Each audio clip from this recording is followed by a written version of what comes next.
Welcome back to Simple Mind Space, the podcast dedicated to helping you master your money and your mind. Today's episode is particularly inspiring. We're diving deep into the incredible journey of a software engineer who played a pivotal role in the tech world, experiencing firsthand the meteoric rise of WhatsApp. From being the 19th engineer at a company with 20 million users to witnessing its growth to a staggering 1.2 billion users, his story is filled with invaluable lessons on engineering excellence, company culture, the power of simplicity, and navigating the complexities of sudden wealth. But it's not just about the technical triumphs. We'll also explore the deeply personal side of his experience.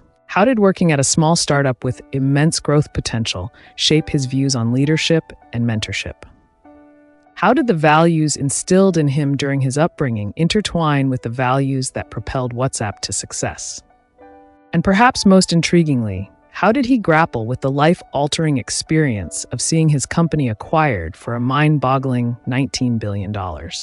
This episode is a treasure trove of wisdom for anyone interested in tech, entrepreneurship, or simply navigating the challenges and triumphs of life. So without further ado, let's dive into the story. The engineer's journey began not in the heart of Silicon Valley, but with a humble internship at a small 3-person startup. He loved the sense of ownership, the direct impact his work had, and the camaraderie of a close-knit team. However, he also recognized the limitations. The lack of clear direction, seasoned leadership, and structured mentorship left him yearning for a more structured environment. This led him to IBM, a stark contrast to the startup world. While IBM provided the mentorship and structure he craved, it lacked the autonomy and ownership he relished in the startup environment.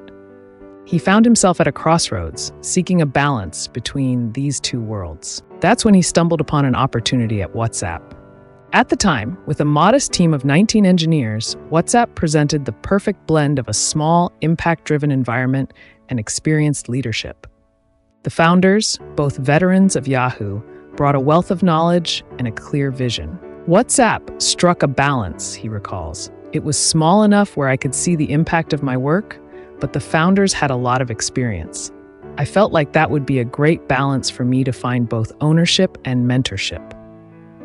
He thrived in this environment, witnessing firsthand the company's explosive growth from 20 million users to a staggering 1.2 billion monthly active users. This period wasn't just about technical challenges. It was a crash course in building and maintaining a robust engineering culture during hypergrowth.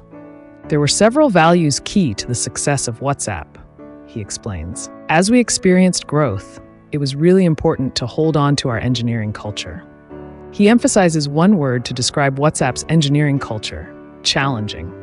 But beneath the surface of this challenge lay a deep commitment to simplicity. Simplicity can mean a lot of different things, he clarifies, but one way of achieving simplicity is really prioritizing. He elaborates that while it's tempting to chase multiple goals, true success lies in identifying core features and prioritizing them ruthlessly. WhatsApp exemplified this principle. We had a clear decision maker who gave us clear messaging about which features we were going to deliver, he shares. We came up with these features very intentionally. We wanted to prioritize the user experience, so even people in remote places with bad internet connections on older devices could use our app. Their litmus test for new features was brilliantly simple. Can a grandma in the middle of nowhere use this feature? This guiding principle ensured that WhatsApp remained accessible and user-friendly, contributing significantly to its global appeal. This focus on clarity and prioritization wasn't just a company-wide mantra. It permeated his leadership style as well. As an engineering manager, he made sure his team was aligned on the long-term vision. This empowered them to make independent decisions and prioritize their work effectively, even when faced with competing priorities. He believes this approach is invaluable, even when working across different teams. When everyone understands the core values and priorities, it simplifies decision-making and ensures everyone is moving in the same direction. Then came the life-altering moment that shook the tech world. Facebook acquired WhatsApp for a staggering $19 billion. He paints a vivid picture of that day. I was sitting in the conference room. The founders looked a little weird. They were like waving their arms and like saying, "You need to get into this conference room." Even as the news sunk in, the enormity of the amount was hard to grasp. I couldn't believe my ears. I wasn't sure what was happening, but when I heard the news, okay, Facebook is buying us for $19 billion, I was sitting in the conference room thinking, how much is that?